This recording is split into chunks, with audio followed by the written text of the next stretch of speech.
Hi hello வணக்கம் friends. நான் உங்கள் பிரபாகரன். என்னன்னு பார்த்தீங்கன்னா, ஒரு சின்ன கதை சொல்ல போனோம் ஃப்ரெண்ட்ஸ். ராம் வயது 46, தூத்துக்குடி அருகில் ஒரு சிறிய கிராமத்தில் வாழ்கிறான். தன் தாயார் இறந்து 20 ஆண்டு காலம் கழித்தும் திருமணம் செய்யாமல் தனியாக வாழ்கிறான். ராம் இறந்தவரின் உடலிற்கு பிணப்பெட்டி தயார் செய்து கொடுக்கும் தொழில் செய்து வருகிறான். இதுவரை சுமார் 100க்கும் மேற்பட்ட பிணப்பெட்டிகளை தயார் செய்து வந்துள்ளான். இறந்தவர்களின் உடலுக்கு ஏற்ப போல் பெட்டியை தயார் செய்து கொடுப்பதில் வல்லமை படைத்தவன். சில சமயங்களில் இறந்தவரின் உடலின் அளவு தெரியாமல் இருக்கும் பொழுது நேரடியாக சென்று உறவினர்கள் கதறி அழும் பொழுது நேரில் சென்று உடலை பார்த்து அறிந்து கொண்டு பிணப்பெட்டியை தயார் செய்வான். அன்றொரு நாள் இடியுடன் கூடிய கனமழை பெய்து கொண்டிருந்தது. சுமார் மாலை 5 மணியில் தொடங்கிய மழை இரவு 10 மணி ஆகியும் விடவில்லை. இரவு உணவு வெளியே சென்று வாங்க முடியாமல் பட்னியால் படுத்து உறங்கத் தொடங்கினான் ராம். பசியின் மயக்கத்தால் ராம் நன்றாக குறட்டை விட்டு தூங்கிக் கொண்டிருந்தான். அப்போது கதவை யாரோ வேகமாக தட்டும் சத்தம் கேட்டது. திடுக்கிட்டு எழுந்த ராம் கண் விழித்து பார்த்தான். கண் எதிரே நின்ற கடிகாரத்தில் மணி நள்ளிரவு 12 மணி காட்டியது. மீண்டும் கதவு சத்தம் வேகமாக கேட்க ராம் பயத்தோடு கட்டிலை விட்டு இறங்கினான். யாரு என்று மெல்லமாக கேட்டான். ஆனால் எதிர்முனையில் பதில் வரவில்லை. மீண்டும் பலத்த வேகத்தில் கதவை தட்டும் சத்தம் கேட்டது. ராம் பயத்தை மறைத்து கொண்டு கடும் கோபத்தில் யாரது கதவை தட்டுவது என்று கேட்டான். மீண்டும் எதிர்முனையில் எந்தவிதமான பதிலும் இல்லை.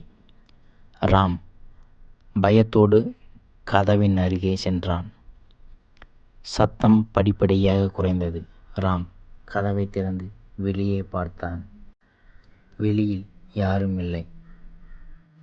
பெருமூச்சு விட்ட ராம் மீண்டும் கதவை சாத்தி தாளிட்டான். சரி, மணி 12 ஆகிவிட்டது, படுத்து உறங்கலாம் என்று கட்டிலை நோக்கி சென்றான். மீண்டும் கதவு படபடபடவென்று சத்தம் கேட்டது. வேகமாக கதவை திறந்து பார்த்தான். வீட்டுக்கு வெளியில் ஒரு வயதான முதியவர் கையில் கம்புடன் நின்று கொண்டிருந்தான். அவரை பார்த்து, யார் நீங்கள்? எதற்காக கதவை தட்டினீர்கள் என்று கேட்டான் ராம். உடனடியாக அந்த பெரியவர், எங்கள் ஊரில் ஒரு காரியம் நடந்துவிட்டது, அதற்காக பிணப்பெட்டி வாங்க வந்தேன் என்று ராமிடம் சொன்னார். ராம், செய்து கொடுக்கிறேன், அளவு என்ன என்று சொல்லுங்கள் என்று பெரியவரிடம் கேட்டான். உடனடியாக பெரியவர் என் அளவு இருக்கும் என்று சொன்னார். பெரியவர், எனக்கு மிகவும் வேகமாக செய்து தாருங்கள் என்று ராமிடம் சொன்னார். உடனடியாக ராம், வேகமாக செய்தால் பணம் அதிகமாக ஆகும் என்று சொன்னான். பெரியவர் சரி என்று தலையை அசைத்தார். உடனடியாக ராம் பிணப்பெட்டி செய்ய தொடங்கிவிட்டான். பிணப்பெட்டி செய்து முடிக்க அதிகாலை 5 மணி ஆகியது. உடனடியாக ராம் பிணப்பெட்டியை தன் வண்டியில் எடுத்துக்கொண்டு பெரியவர் சொன்ன இடத்திற்கு கிளம்பத் தொடங்கினார். அங்கு சென்றதும் ராம் அதிர்ச்சிக்குள்ளானான். ஏனென்றால் அங்கு இறந்து கிடப்பது அந்த பெரியவர். அதை கண்டதும் ராம் கதறி கதறி அழுதான். அங்கிருந்தவர்கள், இந்த கிழவன் எங்களிடம் கடன் வாங்கி கடன் கொடுக்காமல் இறந்து விட்டான், அவனுக்கு இந்த பிணப்பெட்டி ஒரு கேடா என்று ராமிடம் சண்டை போட்டனர். அதற்கு ராம் அவர்களிடம் நடந்ததை எடுத்து கூறினான். ராம் சொல்வதை அங்கு யாரும் நம்பவில்லை. உடனடியாக ராமிடம், நாங்கள் இந்த பிணப்பெட்டிக்கு பணம் தர மாட்டோம் என்று மறுத்துவிட்டார்கள். ஆனால் ராம் அவர்களிடம் மிகவும் கெஞ்சி பார்த்தான். அவர்கள் பணம் கொடுப்பது போல் தெரியவில்லை. உடனடியாக ராம் அந்த பெட்டியை எடுத்துக்கொண்டு மீண்டும் வீட்டுக்கு செல்லத் தொடங்கினான். வீட்டின் அவன் படுக்கும் அறையில் ஒரு ஓரமாக அந்த பிணப்பெட்டியை வைத்துவிட்டு தூங்கினான். இரவு 12 மணி நோக்கி சென்றது. மீண்டும் கதவு தட்டும் சத்தம் கேட்டது. தூங்கிக் கொண்டே இருந்த ராம் திடீரென்று எழுந்தான். எங்கு சத்தம் வருகிறது என்று கவனித்தான்.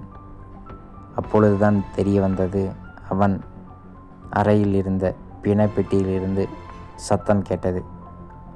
பயத்தோடு அந்த பெட்டிக்கு அருகில் சென்றான் ராம். சென்று அந்த பிணப்பெட்டியை நீக்கியவுடன் அதிர்ச்சியில் அழத் தொடங்கினான். ஏனென்றால் அந்த பிணப்பெட்டிக்குள் அந்த முதியவர் சடலம் இருப்பதைக் கண்டு ராம் கதறி கதறி அழுதான். உடனடியாக சிறிது நேரத்தில் மயக்கம் போட்டு கீழே விழுந்தான் ராம். பிறகு கண் விழித்து பார்க்கும் பொழுது ராம் பிணப்பெட்டிக்குள் இருந்தான். அவன் சத்தம் போட்டு கத்தினான். அந்த சத்தம் வெளியில் கேட்கவில்லை. உடனடியாக அந்த பிணப்பெட்டியை உடைக்க முயன்றான். உடைக்கவும் முடியவில்லை. ஏனென்றால் அந்த பிணப்பெட்டி நிலத்துக்கு அடியில் புதைக்கப்பட்டதை உணர்ந்தான் ராம். ராம் கதறி பார்த்தான். அதை உடைக்க முயன்றான். ஆனால் அந்த பிணப்பெட்டியை உடைக்க முடியவில்லை. அவன் நாம் இறந்து விடுவோம் என்று நினைத்து மயக்கமடைந்தான் ராம். சிறிது நேரம் கழித்து அவன் முகத்தில் சூரிய ஒளி பட்டது. மீண்டும் எழுந்தான் ராம். எழுந்தவுடன் அவன் கட்டில் மேல் கிடப்பதைக் கண்டு அதிர்ந்து போனான். இது கனவா இல்லை நினைவா என்று அவன் மனதில் கேட்டுக்கொண்டு இரவு நடந்த அனைத்தையும் யோசித்து கொண்டிருந்தான். அப்பொழுது ராம் இதற்கு மேல் இந்த தொழிலை செய்யக்கூடாது என்று முடிவு செய்து விட்டான் ராம்.